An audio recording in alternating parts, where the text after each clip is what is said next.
حال ہی میں دلی میں قرآن پاک کو لے کر ایک کانفرنس ہوئی جس میں اس بات کی طرف توجہ دلائی گئی کہ قرآن شریف کے صحیح معنی سمجھنا کتنا ضروری ہے۔ کانفرنس میں اس بات پر زور دیا گیا کہ قرآن پاک پر عمل کرتے ہوئے اپنے ہم وطنوں کے ساتھ لوگ میل جول اور بھائی چارے کا ماحول پیدا کریں۔ مسلمانوں کے عقیدے کے مطابق قرآن پاک ان کی سب سے بڑی کتاب ہے جو فرشتے حضرت جبرائیل کے ذریعے حضرت محمد پر وحی کی شکل میں نازل ہوا تھا، اور اس کو الگ الگ وقت میں مکمل ہونے میں 23 سال لگ گئے تھے۔ اس لیے اس کتاب کے ہر پہلو کو مکمل طور پر سمجھنے کی ضرورت ہے۔ قرآن ساری انسانیت کے لیے ہدایت کی کتاب ہے۔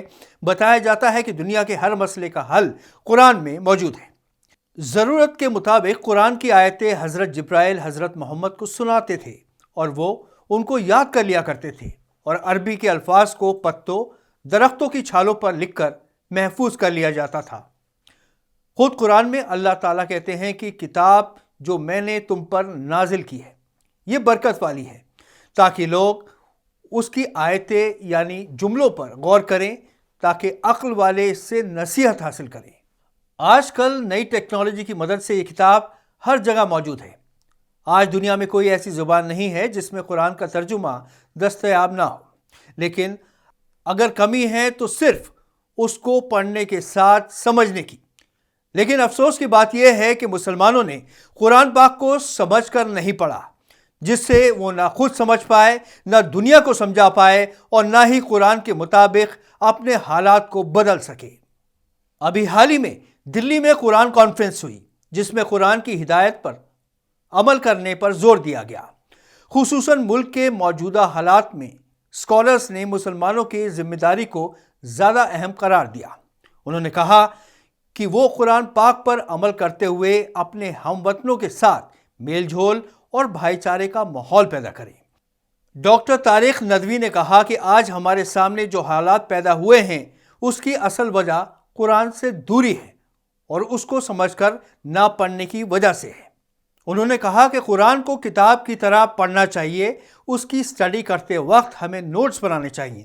انہوں نے آگے کہا کہ آخر کیا وجہ ہے کہ ہم قرآن پڑھتے ہیں لیکن ہمارے کیریکٹرز میں کوئی تبدیلی نہیں آتی ہے۔ چھوٹے بچوں کو بچپن میں قرآن یاد کرایا جاتا ہے جبکہ اس کا مطلب اور اس کے میسج سے وہ ناواقف رہتے ہیں۔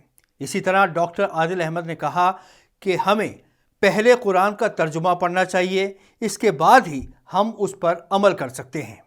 منو یونیورسٹی کی اسسٹنٹ پروفیسر ڈاکٹر سمینہ کوثر نے کہا کہ قرآن میں عورتوں کے حقوق کے بارے میں بتایا گیا ہے، لیکن ہم صرف قرآن پڑھتے ہیں، اس کی ہدایتوں پر عمل نہیں کرتے ہیں اور نہ دھیان دیتے ہیں۔ پروگرام کے کوارڈینیٹر اور مولانا آزاد نیشنل اردو یونیورسٹی کے ex vice chancellor doctor Aslam Parvez نے تو جذباتی ہو کر یہاں تک کہہ دیا کہ گھروں میں بچوں کو صرف قرآن بغیر سمجھائے پڑھانا چھوڑ دینا چاہیے۔ اس سے پتہ چلتا ہے کہ ہم کوئی کام بغیر سوچے سمجھے کر رہے ہیں، اور یہی وجہ ہے کہ ہم جانوروں کی طرح زندگی گزار رہے ہیں۔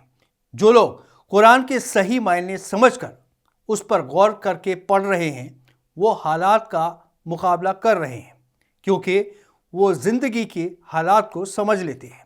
اگر قرآن کے ساتھ انصاف کیا جائے تو سماج میں تبدیلی آئے گی جو ملک میں امن و خوشحالی لائے گی۔ لیکن 1400 سال بعد بھی قرآن کے تعلق سے مسلم سماج میں کوئی خاص تبدیلی اور بہتری نظر نہیں آئی۔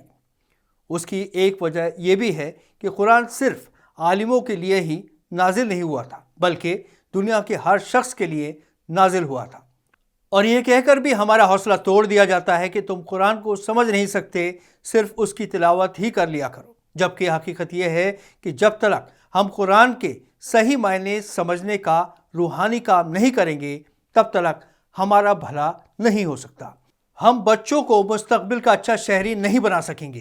بڑے عالموں کا تو یہاں تک کہنا ہے کہ قرآن اور حدیث کو سمجھنے کے لیے بہت زیادہ علم کی ضرورت نہیں، اگر ضرورت ہے تو اس کو اپنی زبان میں پڑھا جائے اور اسے آسانی سے سمجھ لیا جائے تاکہ ہمارے اندر مذہب سے متعلق غلط فہمیاں دور ہو سکیں اور ہم مذہب کو خود سمجھ سکیں کہ اسلام کیا ہے، اور اس کی روشنی میں اپنی اور اپنے ملک کی ترقی میں اپنے اپنے فرض ادا کر سکیں۔